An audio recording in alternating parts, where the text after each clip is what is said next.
Coming up, the Cleveland Guardians get a two-game sweep of their doubleheader, and the Phillies break their losing streak. This is Locked On Now MLB.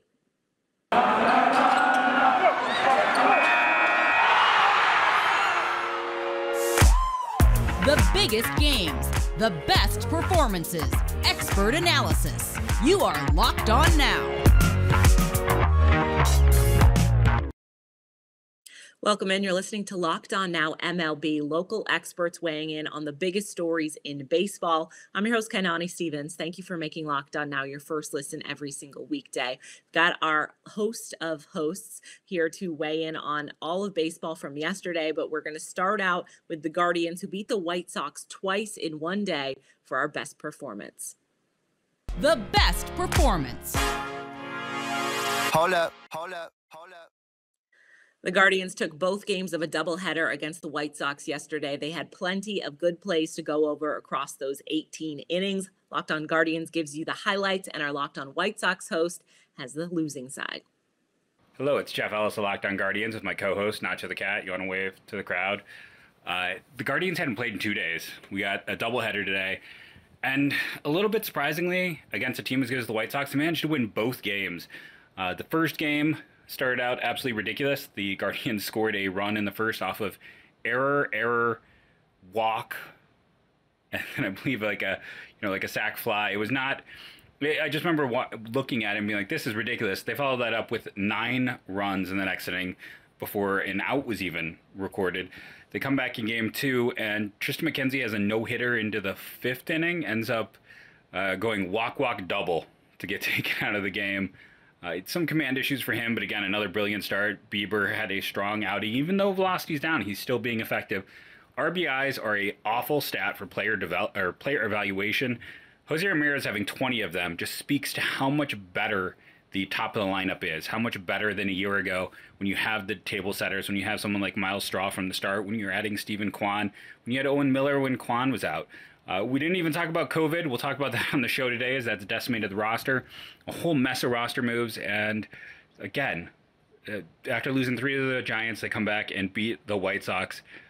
Baseball is a funny game sometimes. After having 2 days off, the Chicago White Sox were back in action on Wednesday. They lost both games of a doubleheader against the Cleveland Guardians. It was pathetic. It was miserable. It was a lifeless effort. Their offense is anemic, and it is troublesome at this point. Dallas Keuchel looked horrible. He could not even get out of the 2nd inning. Gave up 10 runs. 8 of them were earned. White Sox committed 4 errors in game 1 of the doubleheader. They gave up a grand slam to Jose Ramirez, who had 5 RBIs on the day against the White Sox. Game 2 was no better.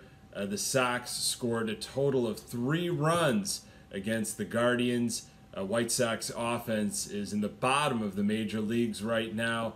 One of the worst displays so far by the White Sox in this early 2022. The Houston Astros debuted some new uniforms, but Houston ended up looking a lot better than they ended up playing on the field. Locked On Astros tells you why this one ended up out of reach early in the Space City. Hey guys, Astros win. The Astros win. Oh wait, they didn't win? Oh, they were shut out? But it was Space City Day. Oh, the uniforms didn't help? They were the most sold Space City uniform in Nike history. Oh, that doesn't mean anything? Yeah. Well, Jake Odorizzi came out and just did awesome, gave up 6 runs. I think he was going for a record in the 1st inning, and then the bullpen came in and shut out the Angels after that. Shohei Ohtani took a no-hitter into the 6th inning before surrendering his first hit by Jason Castro.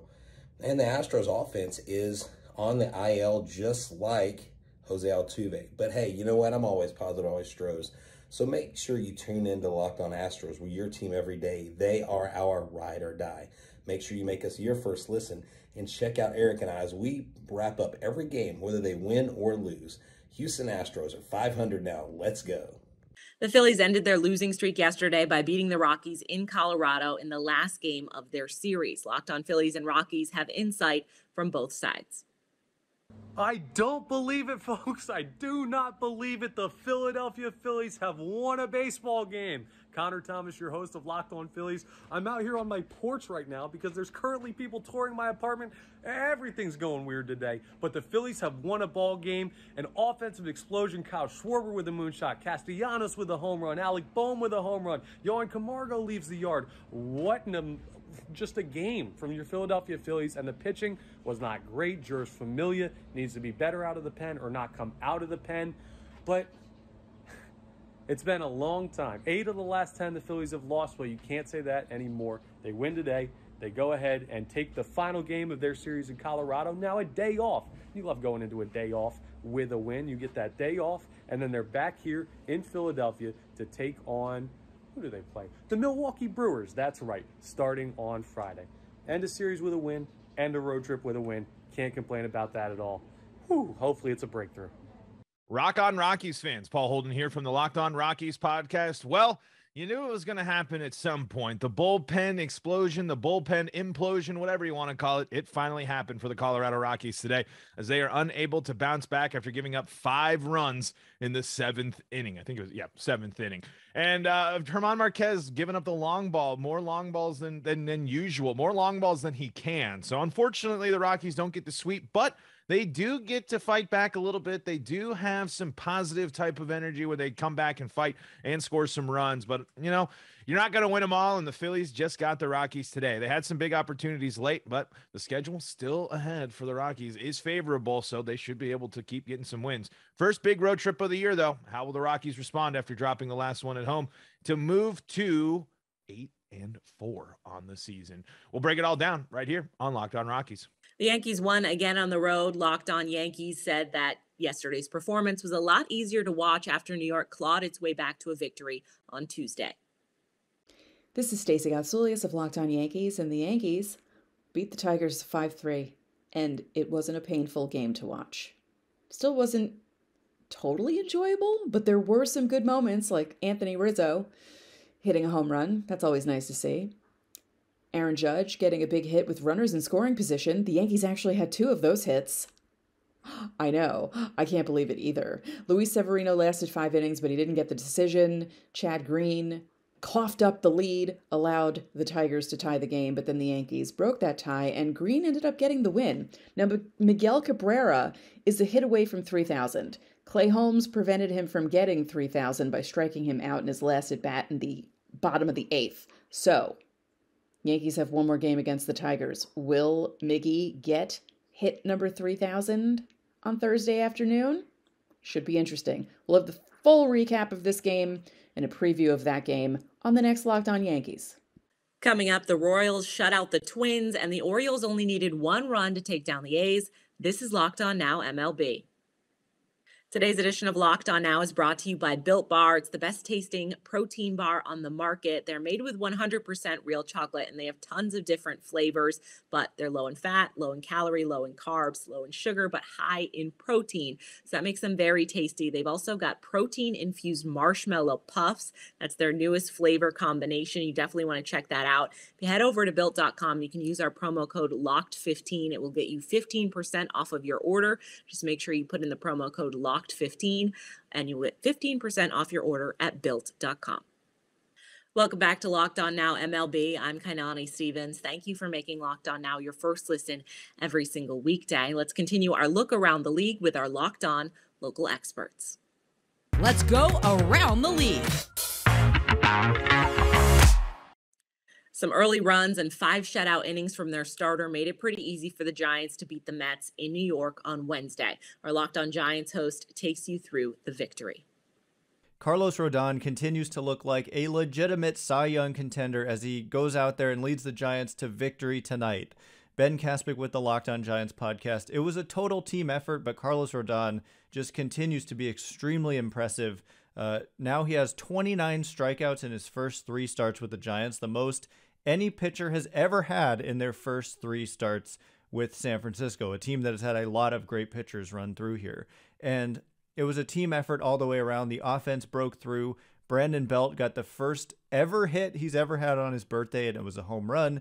Joey Bart had a key caught stealing against Starling Marte, who led the world in stolen bases last year, including success rate. So great win, and now the Giants have a chance to go out there and potentially split this 4-game series with a win tomorrow. So we'll talk about all of that on tomorrow's Locked On Giants, where it's your team every day. The Kansas City Royals didn't have a ton of offense on Wednesday, but they didn't need it at home against the Twins. Kansas City shut out Minnesota, and Locked On Royals goes over the names that you need to know on the mound. The Kansas City Royals took care of business, get the series win over Minnesota, have a chance to sweep tomorrow with Zach Greinke on the mound.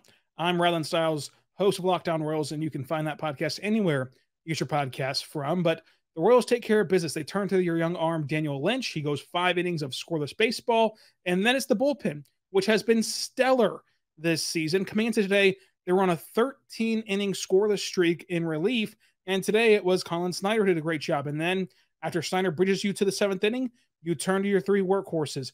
It was Brentz, Barlow, Staumont that got the job done for Kansas City. And they win 2-0 in a sloppy track at Kauffman Stadium. It was a very wet field, but the Royals got the job done. And now you turn to your stabilizer, Zach Greinke, to possibly sweep your division rivals before heading out west to take on the Red Hot Mariners. Find out more on today's Locked On Royals podcast, wherever your podcast. The Seattle Mariners had to deal with adversity on and off the field throughout the day yesterday, but Seattle still managed to work through it all and get a win over the Rangers. Locked On Mariners tells you how they got it done. The Seattle Mariners are 1-0 in the Christopher Negron era. This is Tidy Gonzalez, host of the Locked On Mariners podcast. It was a weird day for the Seattle Mariners on Wednesday. It all started with the news that Scott Servais, Manny Acta, and Paul Sewald are all going to be away from the team for the foreseeable future due to COVID-related reasons, joining Mitch Haniger and Luis Torrens. And then when this game started, they got their first 2 hitters on base, only for Jesse Winker's epic string of bad luck to continue in the worst way possible, resulting in a triple play. Yeah, in the first inning.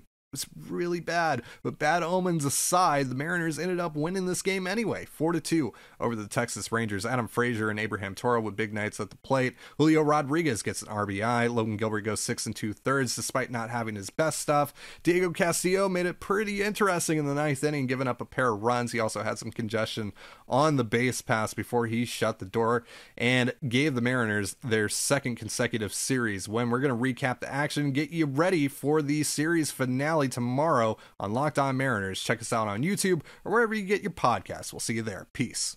The Dodgers bounced back after losing yesterday to take their series with the defending champion Braves, allowing just 1 run after scoring as much in the defeat the day before. Locked On Dodgers says the win has everything back on track for LA. Well, the Dodgers are back. What's up, everybody? It's Jeff with Locked On Dodgers. The Dodgers finished their series win against the Braves with a 5-1 victory this afternoon. Had a shutout go, actually had a 1-hitter going until the 9th inning. The Braves got back-to-back doubles to score a run. Up to that point, their only hit had been an infield single. Tony Gonsolin looked great today, went 6 strong innings, just the 1 hit allowed, couple walks, but also a couple double plays. I think he faced 1 over the minimum. Looked absolutely great on a day that they needed it, because we found out that Andrew Heaney is on the injured list, which means Tyler Anderson is going to have to jump into the starting rotation instead of being the piggyback partner with Tony Gonsolin. So Gonsolin's outing was definitely very welcome. Freddie Freeman had another home run. Cody Bellinger had 2 more extra base hits. Mookie Betts had a nice hit. All in all, the Dodgers spread out their offense more than they have at some points this season. It was kind of fun to see. And Dodgers get the series win. They now have a day off on Thursday before they head into San Diego to face that team that plays at Dodger Stadium South. So be sure to check out Locked On Dodgers tomorrow morning, like you do every weekday morning. Vince and I will have all you need to know about this game and maybe some thoughts about heading into San Diego. So make Locked On Dodgers your first listen every day, and thanks a lot. We'll talk to you soon. The Padres finished a sweep of the Reds with a shutout Wednesday. That has Locked On Padres feeling pretty good going into a weekend series with the Dodgers. Getting the job done. What's going on, guys? Javier Reyes here of the Locked On Padres podcast. A sweeperoozy palooza today as the Padres defeated Cincinnati Reds by a score of 6-0. Thanks to, in large part, Mackenzie Gore going 5 shutout innings, striking out 7 on the day. Yes, it was the Reds, but still threw a little bit more of a pitch mix, not just all fastballs this time. I thought the curveball and slider looked awesome at times. And also, the day of Jurickson Profar, a very surprising development for the Padres this year. He's been awesome. He hits a home run. He makes a run-saving outfield assist, and he stole a base in the game too. Profar has been awesome. Love that dude. He's got the smile that brights up your world like nobody else. So hopefully he can keep it up and be a decent contributor for the Padres this year. And otherwise, it gets trickier now as we're off to the Dodgers, but going to be breaking down not just the Dodgers, not just the Reds, but all things Padres, of course, guys. I'm Locked On Padres, so be sure to check it out. Woo!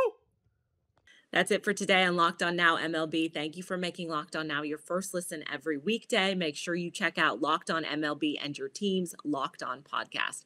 I'm Kainani Stevens. This has been Locked On Now.